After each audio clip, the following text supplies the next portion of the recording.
day and welcome to the world of Loco Larry. In this episode, I'm going to be talking about things I've noticed in the book of Genesis. If you're religious, this podcast probably isn't for you. If you're religious and questioning, religious and can take a joke, or religious and can shed some light on these things, welcome. If you're not religious, keep listening. You're about to learn some awesome stuff.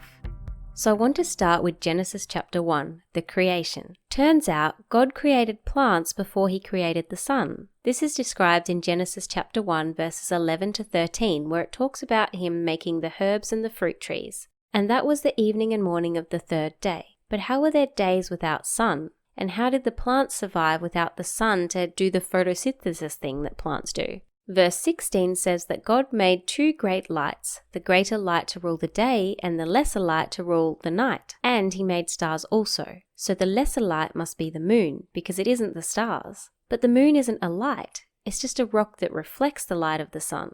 Genesis chapter 2 speaks about the fruit tree. Why did God put a fruit tree in the middle of the garden if Adam and Eve were not allowed to eat it? Why were humans not supposed to know good and evil? And why did God lie to Adam and tell him he'd die if he ate it? Titus 1 verse 2 says that God does not lie, but clearly Adam didn't die after eating the apple from the fruit tree. In Genesis chapter 4 we read about Cain and Abel. So Cain and Abel were the sons of Adam and Eve, who were the first people. But Cain got jealous of his brother and killed him. And then in Genesis chapter 4 verse 16 it says that Cain went out from the presence of the Lord and knew his wife. So where the hell did this wife come from?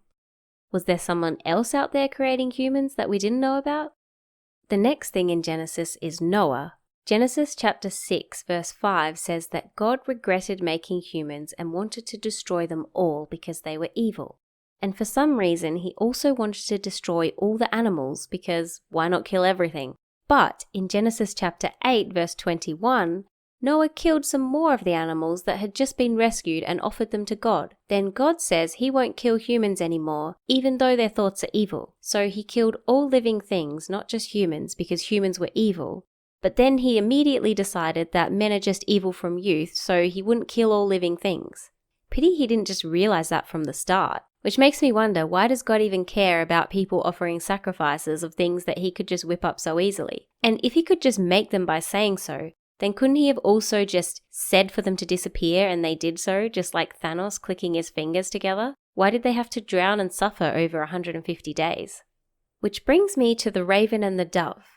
In Genesis chapter 8, Noah sent out a raven and a dove after 40 days of rain and 150 days of the earth being flooded. The raven went to and fro until the waters were dried up, but the dove found nowhere to land. So she returned to the ark because there was water everywhere. So then Noah sent out the dove 7 days later and she came back with an olive leaf. So I have two questions here. Can a raven fly continuously for 7 days? And how did an olive tree grow from a seed to a full tree in only 7 days? Google tells me that olive trees are drought resistant but not flood resistant because they have shallow root systems. So I imagine 150 days of being fully submerged probably would have killed all the olive trees.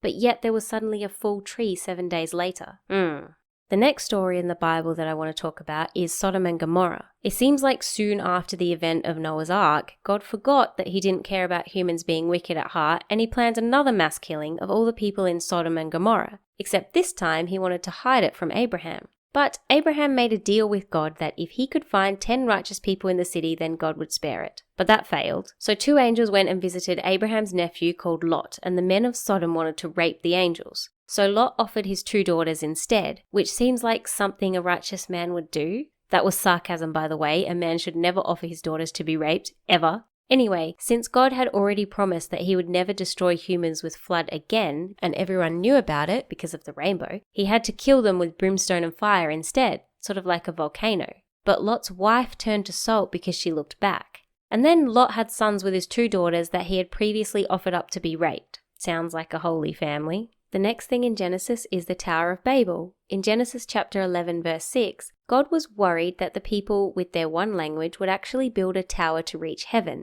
So he had to give them all different languages and scatter them around the earth. So if a tower of bricks could reach heaven, why haven't we found it with our spacecraft yet? Now, Genesis is full of genealogies, the so-and-so begat so-and-so, but Titus 3:9 tells us to avoid foolish questions and genealogies. So why is the Bible full of genealogies if we're supposed to avoid them? Seems like a bit of a waste of paper and space if you ask me. Anyway, moving on. Genesis chapter 17 verse 9 talks about circumcision. God tells Abraham, "This is my covenant which ye shall keep between me and you and thy seed after thee. Every man-child among you shall be circumcised. You shall circumcise the flesh of your foreskin, and it shall be a token of the covenant between me and you. And the uncircumcised man-child whose flesh of his foreskin is not circumcised, that soul shall be cut off from his people. He hath broken my covenant." So apparently foreskins were super important in whether or not you were saved.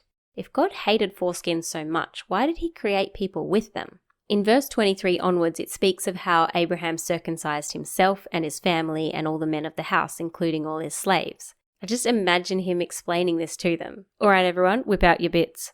"But Mr. Abraham, why must we remove our foreskins?" "Because God said so. You can't get to heaven if I don't cut off that bit of skin." Fair enough, moving on. Now I want to tell you the story of how Jacob, who was the son of Isaac, lied to his father to get the blessing. So Isaac, Jacob's father, knew that he was dying, and he told his oldest son to go out and hunt some game and make him a meal so he could bless him and die. This is in Genesis chapter 27. You can read about this in Genesis chapter 27. Rebekah, who was Isaac's wife, heard this and said to her youngest son, Jacob, "Quickly go to the flock and bring me 2 choice kids of the goats, and I will make savory food from them for your father, such as he loves, and then you'll get the blessing." And Jacob said to his mother, "Look, my brother's a hairy man, and I'm a smooth-skinned man. Perhaps my father will feel me and I shall seem to be a deceiver to him." But his mother said to him, "Just do what I say." So he did it, and she put the skins of the goats on Jacob's hands and on the smooth parts of his neck. So he went into his father and said, "Here I am." And Isaac was like, "Who are you?" And he was like, "I'm Esau, your firstborn." And Isaac said,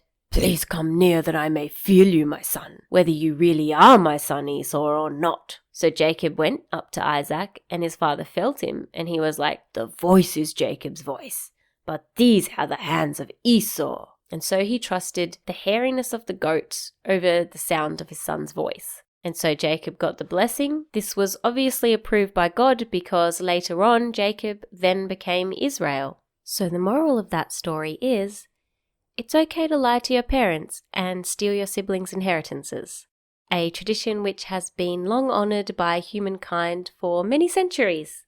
The story of Jacob and his many sons.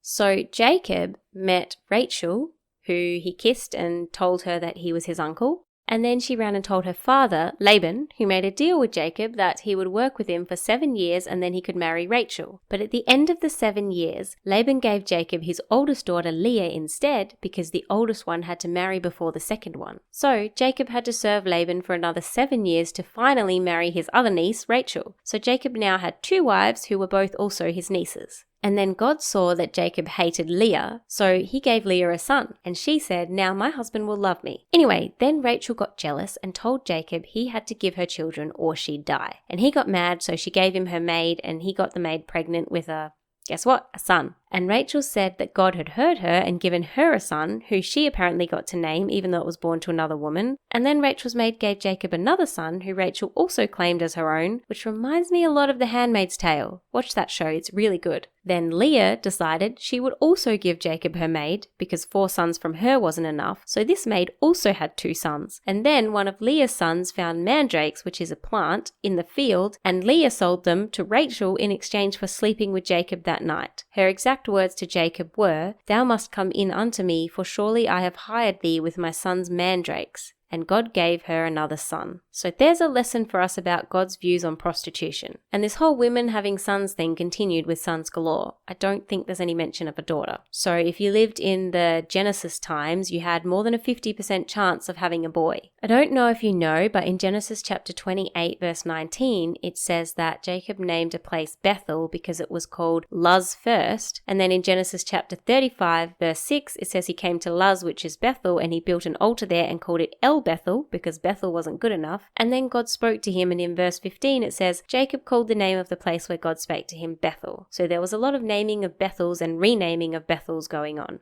And the last thing I want to share about Genesis is that in Genesis chapter 32, verse 24, Jacob wrestled with God and won. And so in verse 28, God renamed him Israel because he has power with God and men and has prevailed. Then in Genesis chapter 35, verse 10, God again renames Jacob Israel because perhaps the first renaming didn't take. But then the Bible keeps referring to him as Jacob anyway, because what's God's opinion, right? Well, that's all that I wanted to share with you for now about the book of Genesis. Next time, I'm going to be taking a look at the next book of the Bible, which is the book of Exodus. If you have any thoughts or you'd like to shed some light on these things or just discuss, feel free to send me an email at morganandlarry@gmail.com, and I'll catch you in the next one. Bye!